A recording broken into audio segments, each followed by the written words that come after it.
BRS working president కేటీఆర్కి సామాన్యుడి లేఖ. Party మారిన ఎమ్మెల్యేలతో మొదటి 5 బీఆర్ఎస్ వాళ్ళేనని, వాళ్లు పార్టీ మారినట్లుగా ఎక్కడా రుజువు కావట్లేదని తెలంగాణ స్పీకర్ ఇచ్చిన తీర్పుపై మీరు పక్కా పొలిటీషియన్ లాగే రియాక్ట్ అయ్యారు. 5 ఎమ్మెల్యేలకి స్పీకర్ క్లీన్ చిట్ ఇవ్వడం ప్రజాస్వామ్యాన్ని కొని చేయడమేనని, ఇది రాజ్యాంగ ఉల్లంఘనని, అధికార పార్టీకి అనుకూల నిర్ణయంతో రాజ్యాంగ మూల సిద్ధాంతాన్ని కాలరాశారని మీరు విపరీతంగా ఆవేశపడుతూ స్పందించారు. మీ బావ హరీష్ రావు కూడా కాంగ్రెస్ వాళ్లు ప్రజాస్వామ్యాన్ని కూని చేశారని, రాజకీయాల్లో విలువలు లేవని గుండెలు బాదుకుంటున్నారు. కానీ మిమ్మల్ని చూసి జనం నవ్వుకుంటున్నారు, పగలబడి నవ్వుకుంటున్నారు.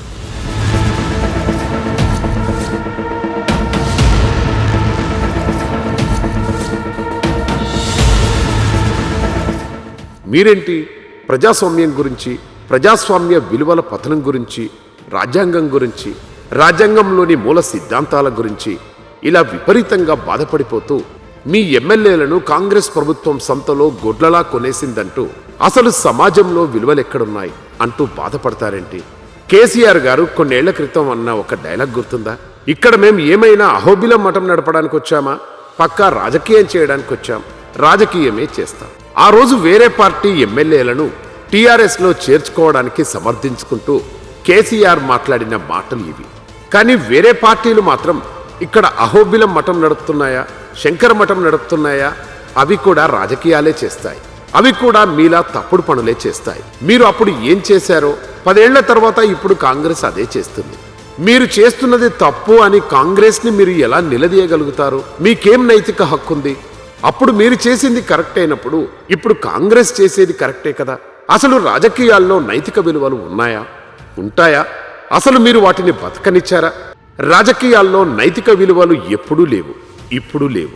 ఉన్న కొద్దో గొప్ప విలువల్ని 2014-23 మధ్య 10 ఏళ్ల పాటు కేసీఆర్ నాయకత్వంలో మీ కుటుంబం పూర్తిగా నాకేసింది.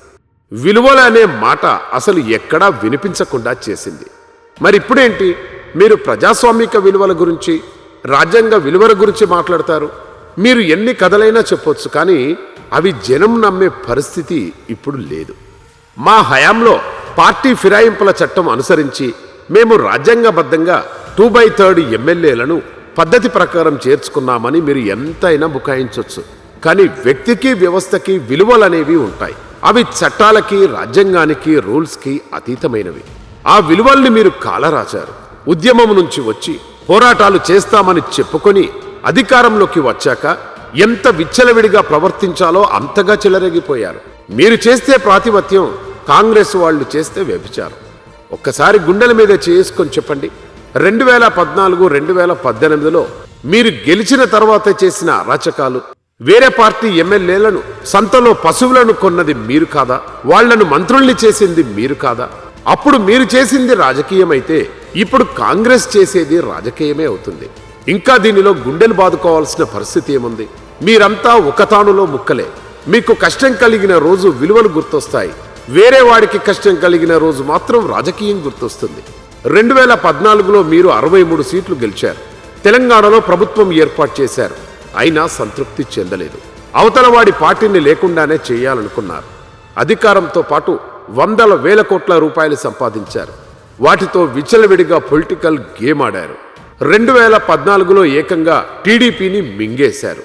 మొత్తం 23 మంది వేరే పార్టీ ఎమ్మెల్యేలను మీ పార్టీలో విలీనం చేసుకున్నారు. తెలంగాణకు వ్యతిరేకంగా మాట్లాడిన వాళ్లను సైతం తీసుకొచ్చి పార్టీలో, ప్రభుత్వంలో కీ పోస్టులు ఇచ్చారు. డబ్బు ఎలా సంపాదించాలో వాళ్ల నుంచి మీరు నేర్చుకున్నారు.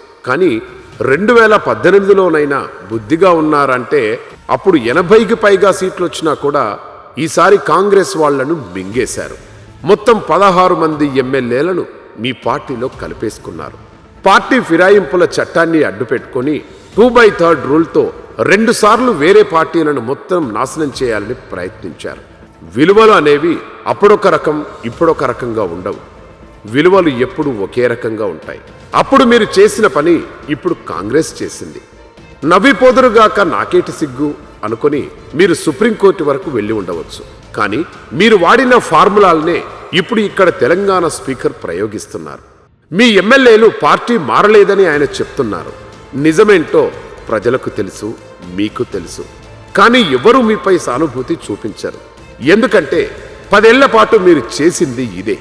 10 మంది ఎమ్మెల్యేలు మీ పార్టీని వదిలి కాంగ్రెస్కు వెళ్లారు అనేది పచ్చి నిజం. కానీ దానిని మీరు నిరూపించలేరు. మీరు అధికారంలో లేరు కనుక అధికారంలో ఉన్నవాడి మాటే నడుస్తుంది. రియాలిటీని అంగీకరించి అప్పుడు కాంగ్రెస్ ఏం చేసిందో ఇప్పుడు మీరు అదే చేయడమే మంచిది. ఎమ్మెల్యేల పార్టీ ఫిరాయింపుల విషయంలో మాత్రం మీకు ప్రజల సానుభూతి రాదు, మద్దతు రాదు.